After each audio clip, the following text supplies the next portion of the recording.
Benchmarking is also particularly helpful using the analysis tool.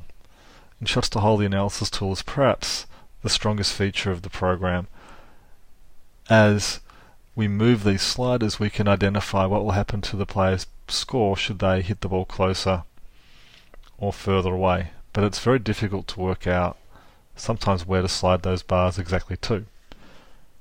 By clicking on Benchmark, I can see where to move the sliders to, and by using the filtering options within Shots to Hole, I can control where the benchmark goes.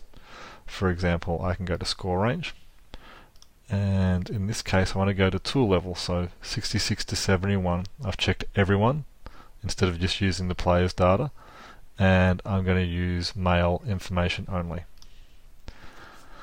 You can see where the green areas are, and I can now move my sliders to see what would happen to this particular golfer if he was to play at the benchmark level we've set. It's a fantastic feature, and it really helps to bring the analysis tool to life. So this is how you'd use benchmarking in the analysis tool in Shots to Hole.